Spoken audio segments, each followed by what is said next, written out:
अच्छा, हमने अपनी लास्ट क्लास के अंदर डिस्कशन किया था। कल हमने आइसोमेरिज्म्स के बारे में कंप्लीटली पढ़ लिया था, दैट व्हाट आर द आइसोमेरिज्म्स, और आइसोमेरिज्म्स हमारे पास कितनी तरह के होते हैं और क्या क्या उनके अंदर मामलात होते हैं। सारी चीज़ें हमने आइसोमेरिज्म्स की पढ़ ली थी। सही है। तो अब हम आगे की बात करेंगे। हमारे पास कार्बन्स की मैं कुछ बात करने जा रहा हूँ। हमारे पास जो कार्बन्स होते हैं वो डिफरेंट सॉर्ट के कार्बन्स होते हैं, और वो कार्बन्स तीन तरह के मेनली हमारे पास पाए जाते हैं। वो तीन जो मेन कार्बन्स होते हैं वो कौन कौन से होते हैं मैं आपको बता दूं। हमारे पास एक होता है प्राइमरी कार्बन,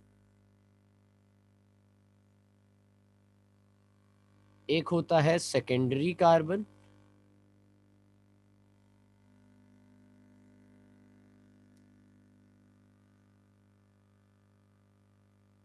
और एक हमारे पास होता है टर्शरी कार्बन। एक और भी होता है, उसे भी मैं बता ही दूं चले।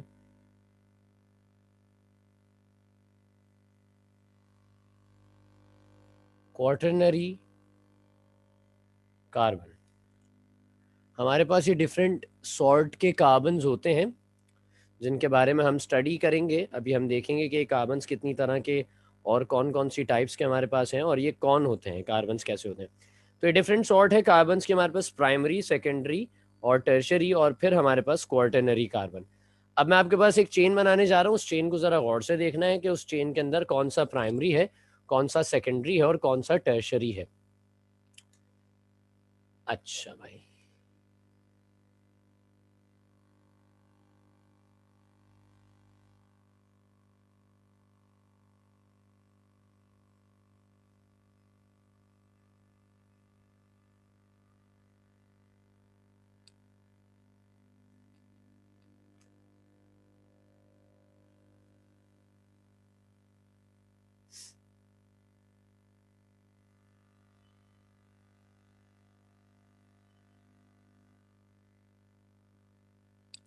देखो भाई, प्राइमरी कार्बन कौन सा कार्बन कहलाता है? प्राइमरी कार्बन वो कार्बन कहलाता है जो सिर्फ एक कार्बन से अटैच्ड हो।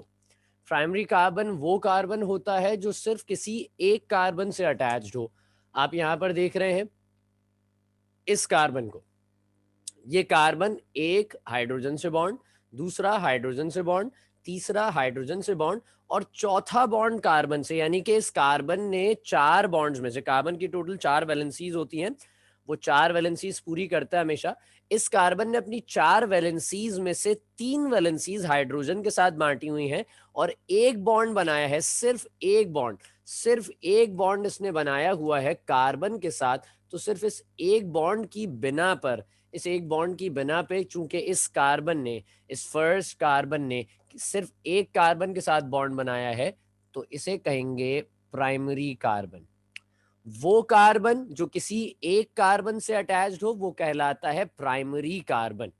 अच्छा, अब वो कार्बन जो दो कार्बन के साथ अटैच्ड हो, जैसे आप इस कार्बन को देख रहे हैं, इस कार्बन की भी चार वैलेंसीज थी, एक हाइड्रोजन से, दूसरी हाइड्रोजन से, तीसरी कार्बन से और चौथी कार्बन से, यानी कि दो वैलेंसीज इसने अपनी जो सेटिस्फाई की हैं वो कार्बन के साथ सेटिस्फाई की हैं। दो वैलेंसीज, एक ऐसा कार्बन जो किसी दो कार्बन से अटैच्ड हो, उसे कहा जाता है सेकेंडरी। अगर इसके बरक्स में इस वाले कार्बन की भी बात करता हूं जो थर्ड अटेम्प्ट पे हमारे पास है, तो इसने भी अपनी जो वैलेंसीज हैं वो टोटल किससे फिल की हुई है? एक हाइड्रोजन, दूसरी हाइड्रोजन, तीसरी इस कार्बन के साथ, चौथी इस कार्बन के साथ।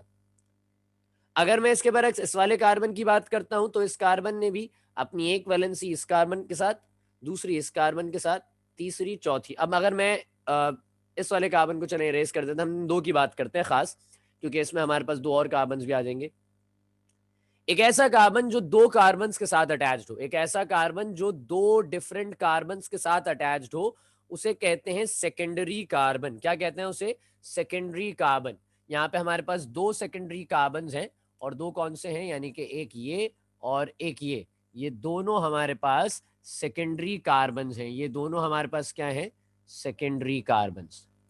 एक ऐसा कार्बन जो किसी एक कार्बन से अटैच्ड हो सिर्फ, वो कहलाता है प्राइमरी कार्बन।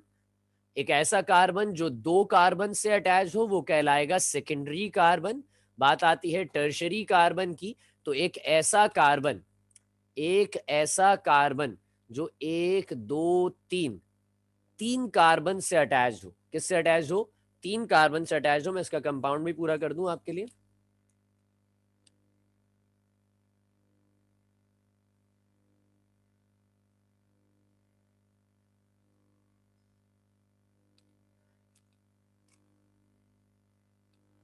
एक ऐसा कार्बन जो 1 2 3 कार्बन के साथ अटैच्ड हो जाए तो वो कहलाता है हमारा टर्शरी कार्बन।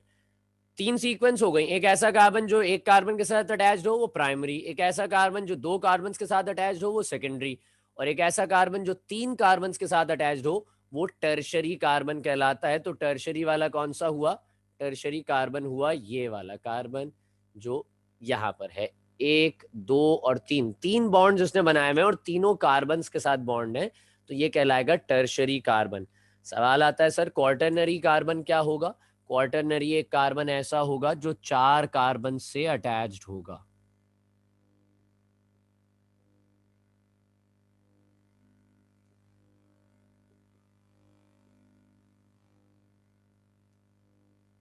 अब आप कहें सर ये HC3 क्यों लिख दिया आपने? तो भाई इसको CH3 लिख लेना, कोई मसला नहीं, लेकिन मुझे बॉन्ड दिखाना था कार्बन से, इसलिए मैंने लिख दिया। आप इसको यहाँ भी लिख सकते हैं या आप चाहें तो पीछे भी लिख लें, कोई इसमें मसले की बात नहीं है। आप देख रहे हैं इस कार्बन को, इस कार्बन की 4 वैलेंसीज, 1 2 3 4, 4 वैलेंसीज ने चारों किससे सेटिस्फाई की हुई है? चारों अलग अलग कार्बन, एक कार्बन, दूसरा कार्बन, तीसरा कार्बन, चौथा कार्बन। चारों वैलेंसीज अगर किसी कार्बन की चारों वैलेंसीज कार्बन से ही सेटिस्फाई हो जाएं तो वो कहलाता है अपना क्वार्टरनरी कार्बन। इसे प्राइमरी कार्बन को कहते हैं 1 डिग्री कार्बन, सेकेंडरी को कहते हैं 2 डिग्री कार्बन, टर्शरी को कहते हैं 3 डिग्री, और क्वार्टरनरी को कहते हैं 4 डिग्री कार्बन। यहां तक बात सबको मेरी समझ में आ गई? जी सर समझ आ गई। सर समझ आ गई।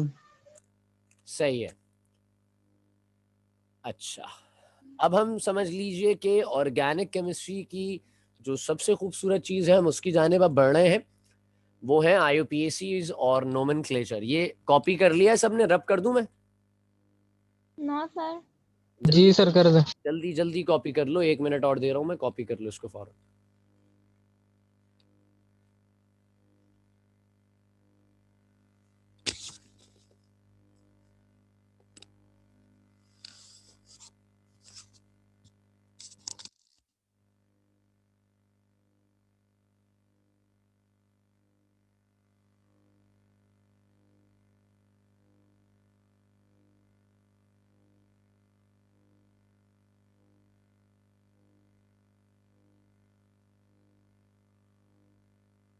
चलिए मैं रब कर रहा हूं, फिर आगे बात को बढ़ाते हैं।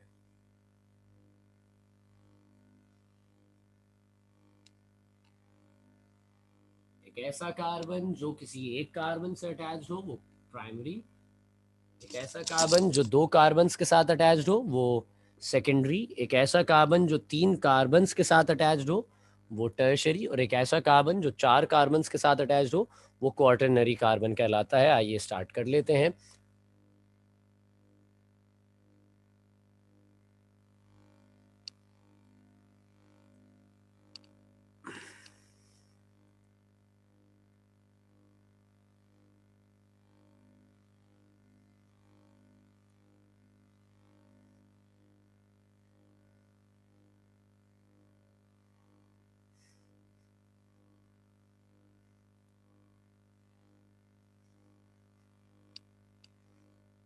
आपके पास नेक्स्ट हेडिंग होगी IUPAC नोमेनक्लेचर रूल्स।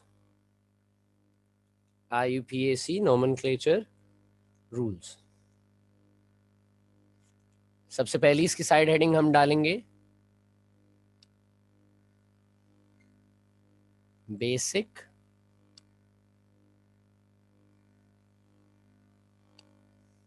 रूल्स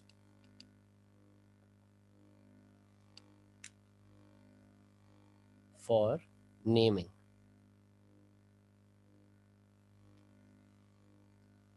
अभी मैं समझाता हूं कि IUPAC और नोमेनक्लेचर होता क्या है। सबसे पहले हम उसूल लिख लेते हैं, कुछ अपने पास कुछ बुनियादी उसूल हैं।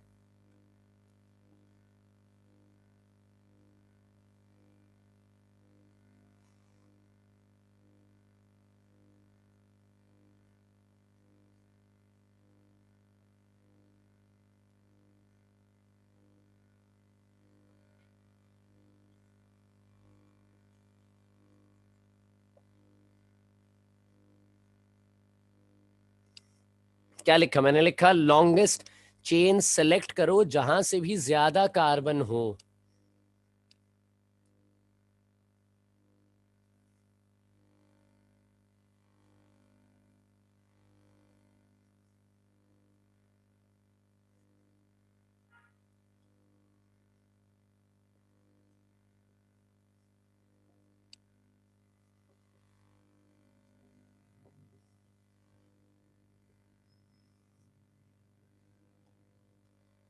कहते हैं कार्बन्स की नंबरिंग करो लॉन्गेस्ट चेन के।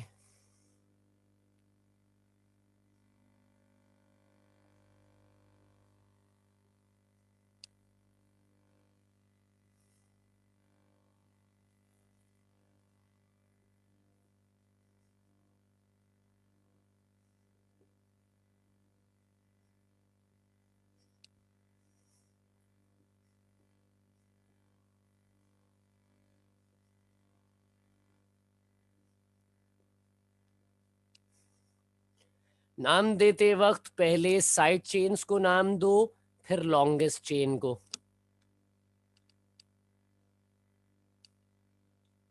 इसे कॉपी कर लीजिए, फिर मैं आपको कुछ 2-3 बुनियादी बातें समझाऊंगा और फिर उसके बाद मैं आपको आगे बताऊंगा। पहला पॉइंट लिखा हुआ है लॉन्गेस्ट चेन सेलेक्ट करो जहां से भी ज्यादा कार्बन हो। सेकंड पॉइंट कहता है कार्बन्स की नंबरिंग करो लॉन्गेस्ट चेन के। थर्ड पॉइंट कहता है नाम देते वक्त पहले साइड चेन्स को नाम दो, फिर लॉन्गेस्ट चेन को दो।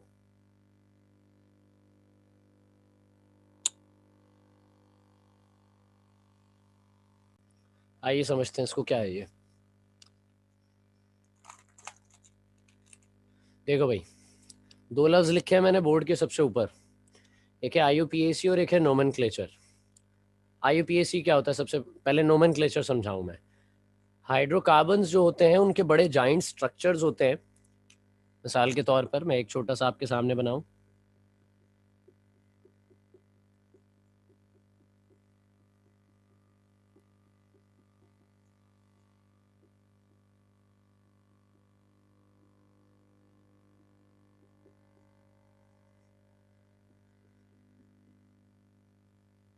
ये बहुत छोटा सा, बहुत मासूम सा मैंने आपके सामने एक स्ट्रक्चर बनाया है। इस स्ट्रक्चर को, ये जो फॉर्मूला मॉलिक्यूलर स्ट्रक्चर बना हुआ है, इस स्ट्रक्चर को कहते हैं नोमेनक्लेचर। ये नोमेनक्लेचर है। बात समझ रहे हैं?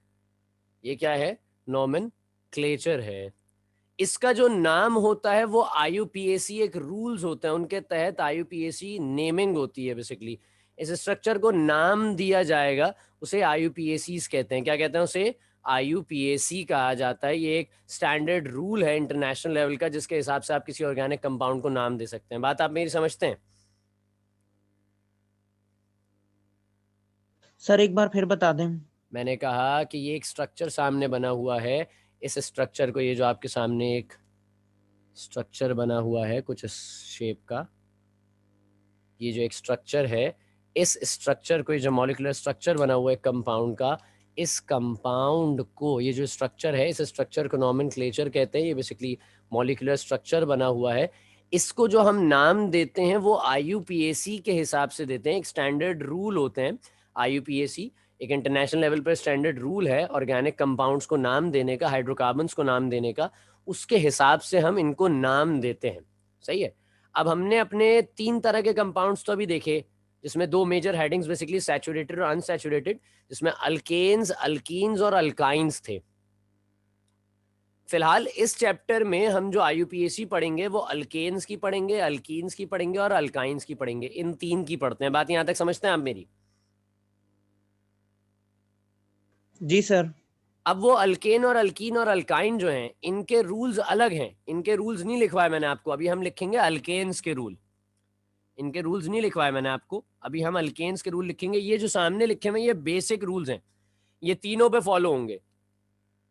मैं तीनों में ये सारी बातें दोबारा लिखवाऊंगा, लेकिन ये बेसिक रूल है। किसी भी चेन को नाम देने के लिए, चाहे वो अल्केन की, अल्कीन की, अल्काइन की, किसी की भी हो, उसे नाम देने के लिए तीन उसूल। सबसे पहले लॉन्गेस्ट चेन सेलेक्ट करो, फिर उसके बाद कार्बन्स को नंबर दो, फिर तीसरा साइड चेन को नाम दो, फिर लॉन्गेस्ट चेन को नाम दो, खत्म हो गई कहानी। बात यहां तक समझ में आई? ये बुनियादी उसूल थे, ये बुनियादी उसूल थे। जी।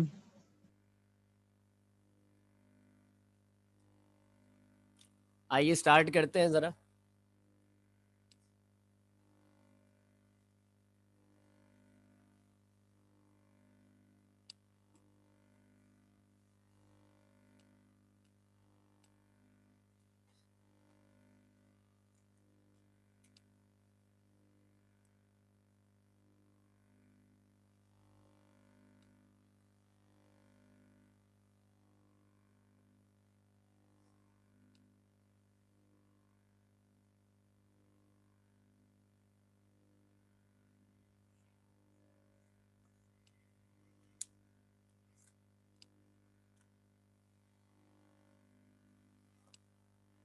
IUPAC rules for alkanes, alkanes के लिए रूल्स दे रहे हैं। इसका मतलब अल्केन्स वो होते हैं जिसमें कार्बन कार्बन के दरमियान सिर्फ सिंगल बॉन्ड्स हो। पूरी चेन में, जैसे अभी हमने एक स्ट्रक्चर पीछे बनाया था, उस स्ट्रक्चर में एक डबल बॉन्ड भी था। अगर किसी चेन में डबल बॉन्ड आ जाए, एक भी डबल बॉन्ड आ जाए, भले 10 कार्बन हो और एक डबल बॉन्ड आ जाए, तो समझ जाइए वो अल्केन नहीं है, वो अल्कीन हो जाता है। सारे सिंगल बॉन्ड्स हैं, एक डबल बॉन्ड है, तो वो अल्कीन हो जाएगा, अल्केन नहीं कहलाएगा। लेकिन अगर सारे सिंगल बॉन्ड हैं, कोई डबल या कोई ट्रिपल बॉन्ड नहीं है, तो वो अल्केन्स कहलाएंगे। बात यहां तक आप मेरी समझ गए? Yes sir. Rules sir. लिखवा जी रहा सर। हूँ, साथ साथ लिखिएगा जरा, थोड़े लेंदी पॉइंट्स हैं। लिखवा इसलिए रहा हूँ कि फिर आगे पीछे ना रह जाए कोई, इस वजह से मैं लिखवा रहा हूँ, वरना मैं डिक्टेट कर देता।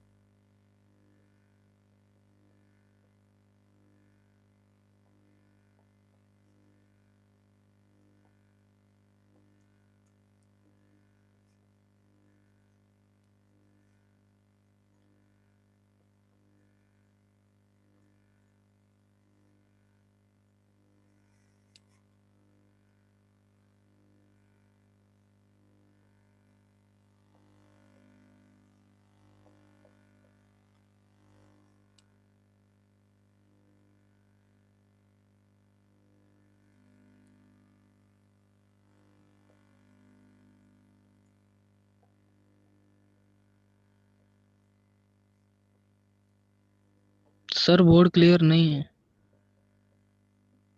यस सर, बोर्ड क्लियर नहीं आ रहा नजर। अभी अभी हो जाएगा बेटा, 2 मिनट रुको, हो जाएगा। सर कल भी ऐसे ही था, आज भी ऐसे ही आ रहा है। धुंधला सा सर नजर आ रहा है, पता नहीं क्या है। अब बेटा ये आपकी, ये एक अदर छोटा सा कैमरा है आपकी, माशाल्लाह से ये एक्स्ट्रा ऑर्डिनरी पिक्सल्स वाली आंख नहीं है, मसला ये है।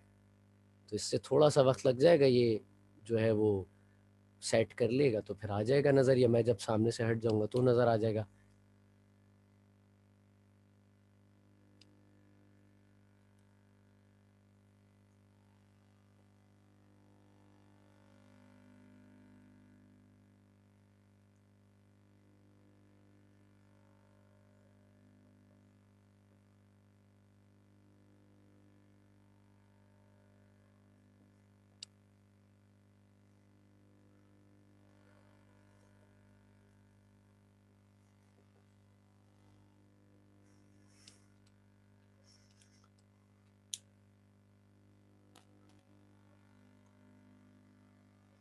पॉइंट में लिखा हुआ है, किसी भी चेन को नाम देने के लिए सबसे पहले लॉन्गेस्ट चेन सेलेक्ट करो, किसी भी साइड से, लेफ्ट या राइट से, जहां से भी ज्यादा कार्बन्स आए चेन में।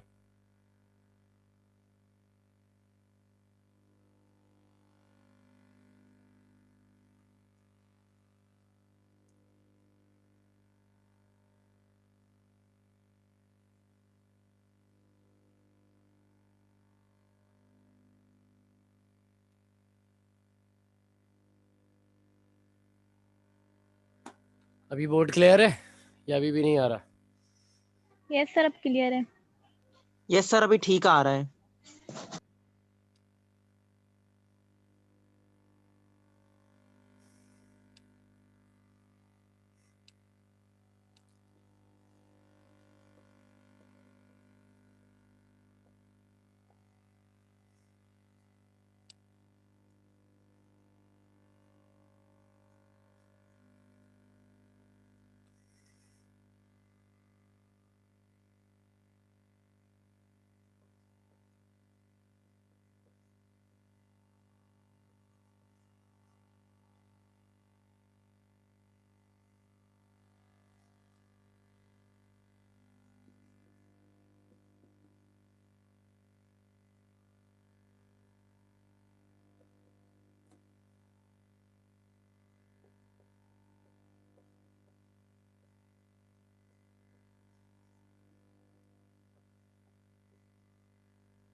दूसरे पॉइंट में कहते हैं लॉन्गेस्ट चेन बनाने के बाद कार्बन्स को नंबर दो इस तरह कि जिस तरफ से साइड चेन करीब हो। अब यहाँ लॉन्गेस्ट चेन नहीं लिखा हुआ है, लफ्ज लिखा हुआ है साइड चेन। इस तरह के जिस तरफ से साइड चेन करीब हो वहां से नंबरिंग शुरू करो।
ये डैश बना रहा हूं, डैश से कहते हैं हाइफन।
तीसरे पॉइंट में कहते हैं नाम देते वक्त सबसे पहले साइड चेन का नंबर कि जिस कार्बन से वो अटैच हो वो नंबर लिखो, फिर हाइफन डालकर साइड चेन का नाम लिखो, फिर लॉन्गेस्ट चेन का नाम लिख दो लॉन्गेस्ट चेन के कार्बन्स को काउंट करके।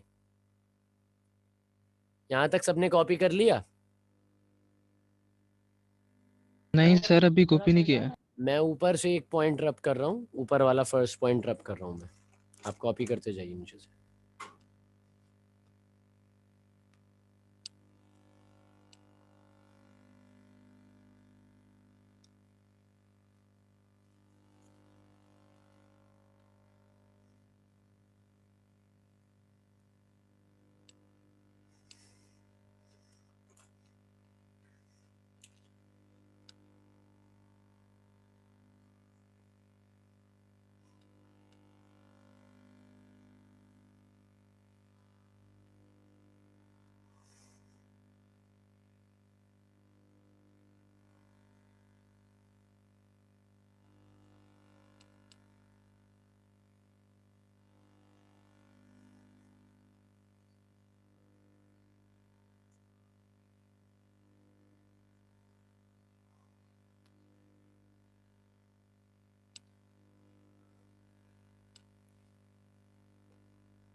क्या लिख रहा हूं मैं लिख रहा हूं अगर सेम साइड चेन्स आ जाएं तो सबके कार्बन्स के नंबर एक साथ कॉमा, मैं इसको ब्रैकेट कर दूं ताकि परेशानी बिल्कुल ना आए तुम लोगों को।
पढ़कर बता रहा हूँ, शुरू से जरा गौर से सुन लो अगर कोई कहीं पर अटक रहा है। कहते हैं अगर एक से ज़्यादा साइड चेन्स हों तो नाम ऐसे दें।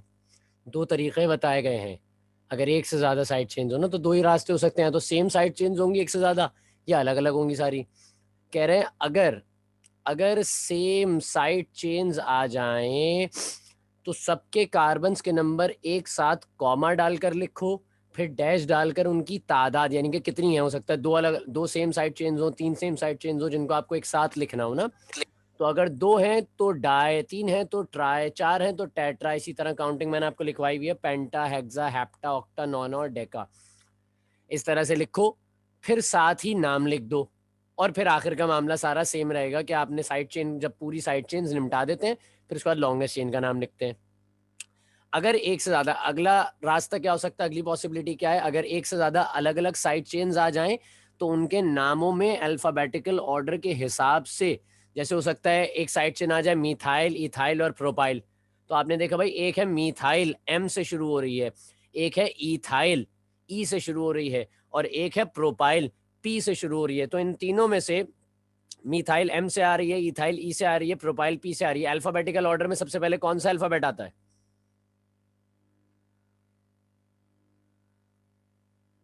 ए आता है। ए आता है। माशाल्लाह, ए का तो कोई कंपाउंड ही नहीं कहा मैंने कहा मिथाइल एम से आता है, इथाइल ई से आता है और प्रोपाइल ई पी आएगा, से आता ई है। ई इन तीनों में ई सबसे ई पहले ई आएगा, तो आप इथाइल वाली को नाम देंगे, सही है। भले दो इथाइल क्यों ना हो, दो होंगे तो आपने ऊपर वाले पॉइंट को ऐड कर लिया उसमें कि दो को आपने किस तरह से लिखना है। फिर आपने मिथाइल का नाम लिखा, फिर उसके बाद आपने प्रोपाइल का नाम लिखा। नाम कैसे लिखना है भाई? अल्फाबेटिकल ऑर्डर के हिसाब से, जो पहले आता हो उसका नंबर लिखो, फिर डैश डालकर उसका नाम लिखो, वही जो नॉर्मल साइड चेन के साथ करते हैं, नाम लिखो।